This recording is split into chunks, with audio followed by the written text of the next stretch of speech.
Perkenalkan, nama saya Immanuel Hairitonang, NIM 2301010043. Saya akan menjawab dan mempresentasikan UAS atau soal UAS Business Intelligence. Soal pertama,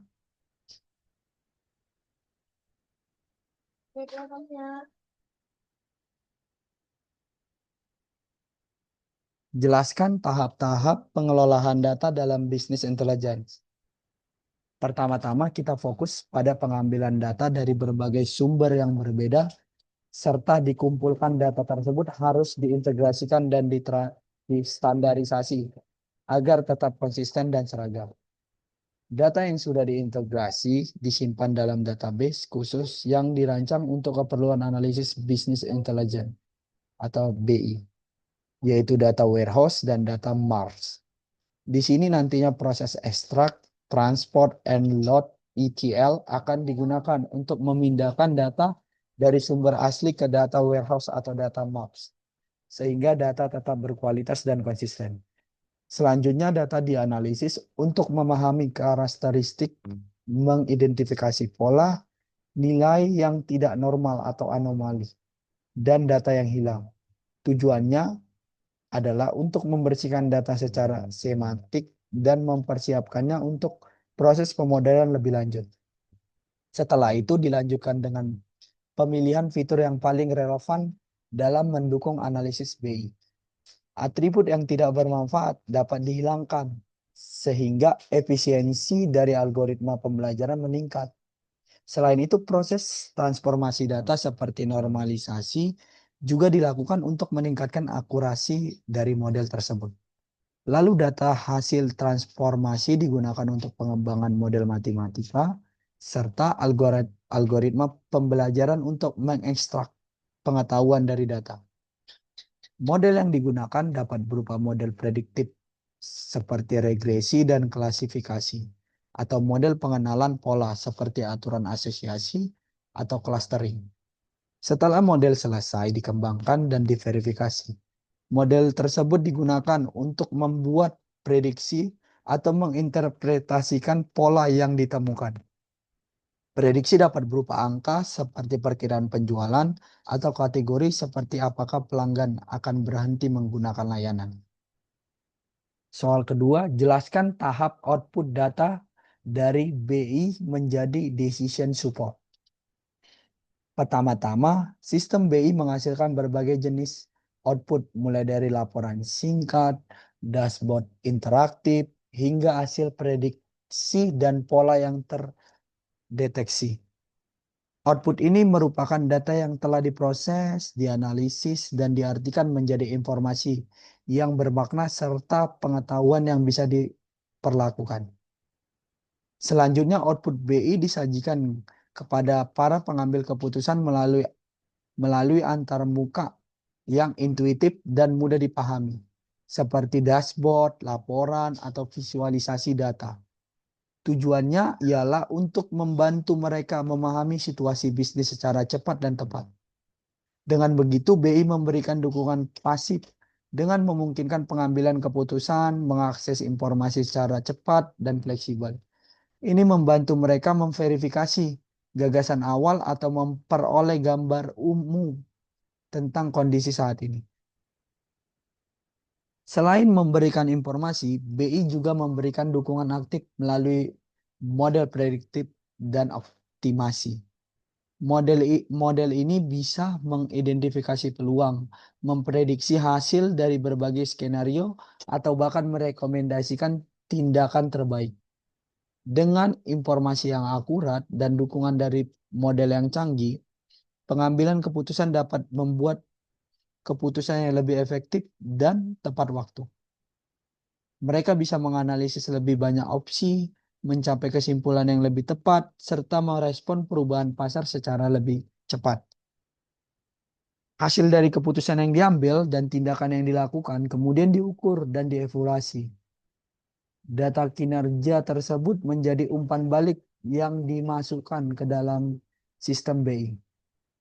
sehingga memperkaya data warehouse dan memungkinkan model untuk terus belajar serta meningkatkan akurasi di masa depan. Dengan demikian, terbentuklah siklus perubahan dan berkelanjutan dalam proses pengambilan keputusan.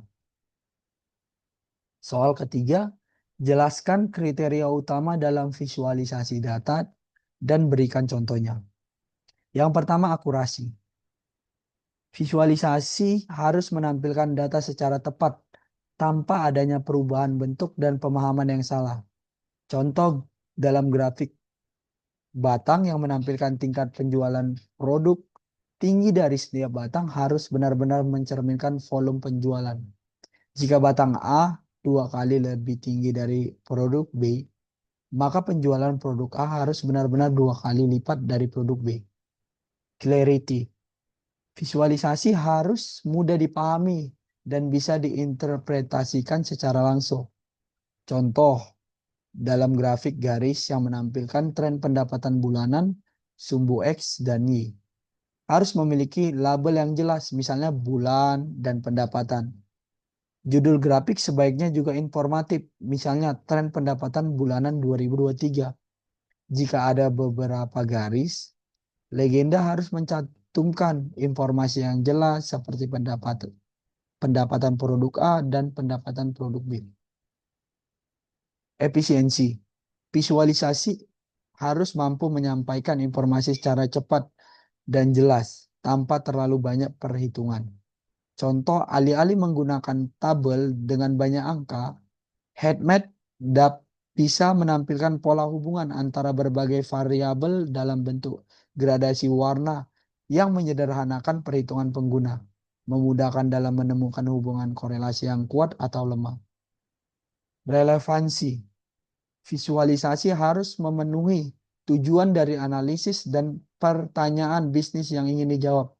Contoh, jika tujuan analisis adalah untuk menemukan segmen pelanggan yang paling menguntungkan, maka visualisasi harus menampilkan metrik seperti customer lifetime value atau tingkat probabilitas per segmen, bukan hanya jumlah pelanggan saja.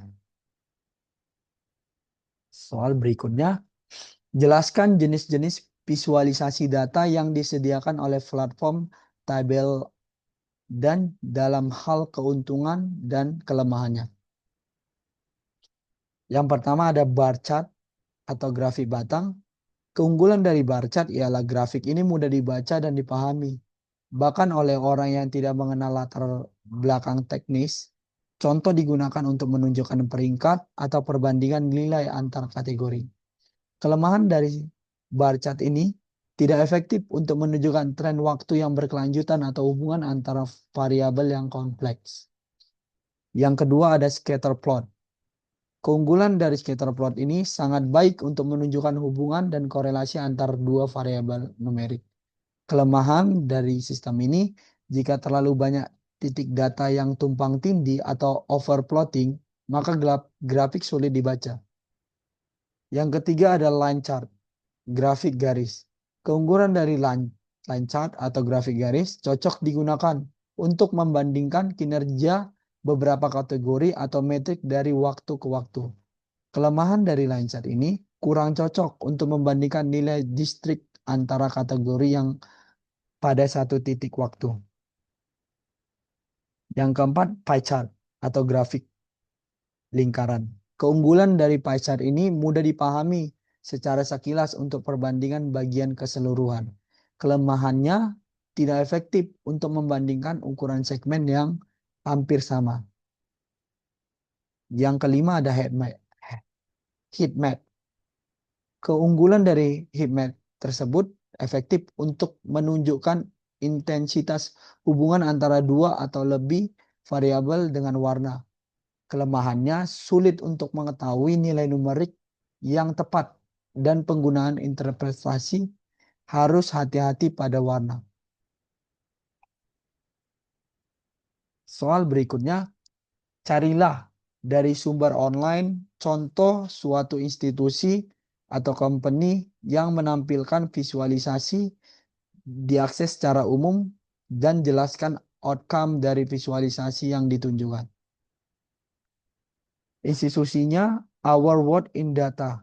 Our World in Data adalah publikasi ilmiah online yang menyediakan penelitian serta data untuk membantu mengatasi berbagai masalah besar di dunia, seperti kemiskinan, penyakit, kelaparan, perubahan iklim, konflik perang, dan ketidakadilan. Mereka menggunakan visualisasi data interaktif yang canggih untuk menjelaskan tren sejarah dan kondisi saat ini di berbagai isu global. Salah satu visualisasi yang sangat menonjol adalah Global Temperature Anomaly atau CO2 emission by country. Mari kita ambil contoh CO2 emissions by country.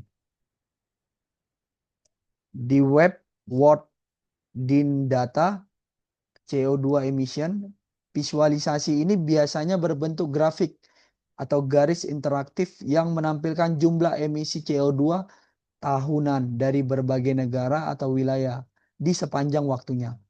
Dan pengguna bisa memilih untuk melihat emisi total atau emisi per orang. Pengguna juga bisa memilih negara tertentu, rentan waktu, serta jenis emisi yang ingin dilihat. Outcome dari visualisasi tersebut adalah yang pertama menunjukkan kenaikan drastis emisi CO2 secara global sejak masa revolusi industri, terutama dalam beberapa dekade terakhir.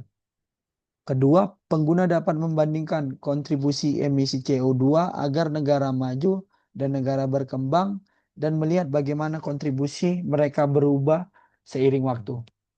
Ketiga, dengan melihat data historis, seorang bisa mulai mengenali dampak kebijakan lingkungan atau peristiwa ekonomi global terhadap tingkat emisi. Keempat, dengan menyajikan data yang rumit dalam bentuk yang lebih mudah dipahami, Our World in Data berhasil meningkatkan kesadaran masyarakat mengenai pentingnya perubahan iklim dan peran negara-negara terkait dalam isu ini. Yang kelima, para peneliti, pembuat kebijakan, serta jurnalis dapat memanfaatkan data dan memvisualisasi yang disajikan sebagai acuan untuk analisis yang lebih lanjut, penyusunan kebijakan, dan pelaporan lebih tepat dan akurat. Terima kasih. Demikianlah hasil presentasi dari jawaban UAS di kelas Business Intelligence.